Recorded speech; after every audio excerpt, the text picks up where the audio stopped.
Kanina kabayan ay nakatulog ako. Kabayan, tama po yung hinala ko kanina na uulan dahil masama nga po yung panahon sa Taiwan.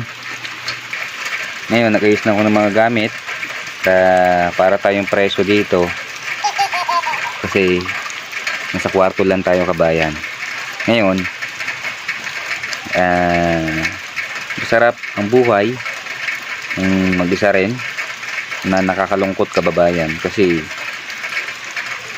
nung nasa Pilipinas pa ako kababayan, sabi ko ano kayang buhay ng isang OFW na mag-isa ka, na lagi kayo nag-aaway mag-asawa kasi dahil sa problema sa pera, problema kung saan saan, tapos nag-iisip ka kasi hindi naman tayo graduate kababayan para maging maganda agad yung buhay mo.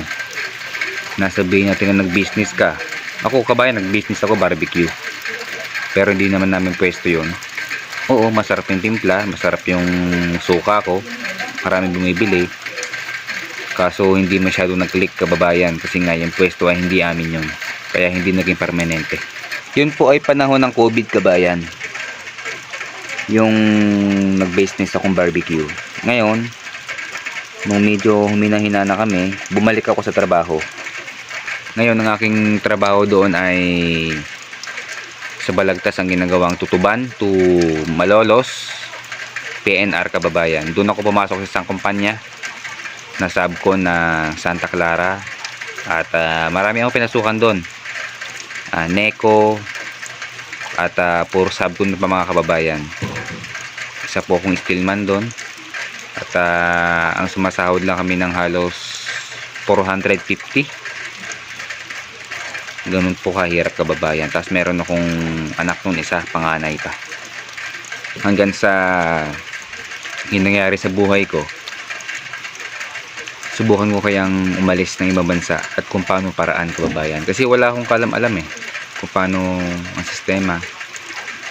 Kasama ko yung pinsan ko, si Paolo, nag-apply kami. Pero may isang liwanag na nag-chat sa akin na yung sa side ng aking asawa, Tita Ruth, sabi niya sa akin Mark, may hiring dito sa Taiwan. So nga lang ang trabaho ay medyo tagilid dahil nga ay akyat nyog kababayan. Ngayong kababayan, pinatos ko na yung trabaho kahit na sobrang hirap kababayan. Dahil sa dati kong amo hindi ako pinala doon na tumagal dahil meron nga akong kasamang Indonesia kababayan, hindi kami magkasundo.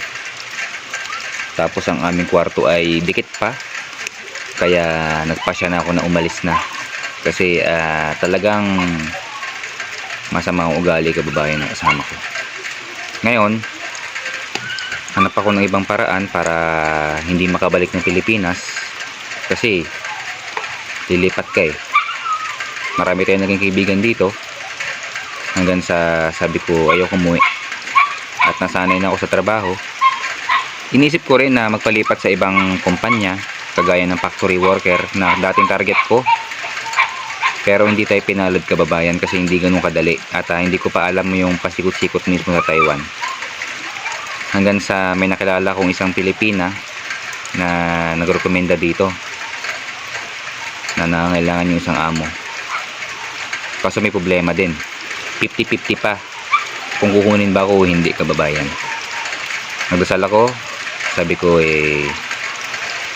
Panginoon, sana hindi ako makauwi ng Pilipinas kasi nandito na ako natanggap ako dito at bagong kontrata ulit, 3 taon. Ngayon dito matapos yung kontrata mo, continue naman siya basta magustuhan ka ng amo, pero walang back pay kabayan, wala kang makukuha dito.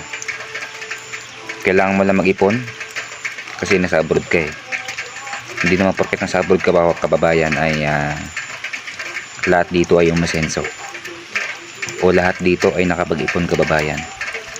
Kaya ano pang gagawin natin habang di pa nahuli ang lahat? Ayusin na natin ating buhay. Wish ko lang kababayan ay sana gumaling ng aking anak para tuloy-tuloy ang pag-iipon at plano sa buhay at tuloy-tuloy ang pag-vlog natin. Ngayon kababayan, ito po yung kwentong bintana natin. At lulubos-lubosin ko na sa inyo mga kababayan, kasi hindi po lalago ang isang ginagawang content o nagsisimula mag-vlog kababayan nang hindi po sinishare ang isang video kababayan. Ngayon, medyo mahirap yon mag-share, pero ako na po yung humingi sa inyo kababayan ng kahit one share lang.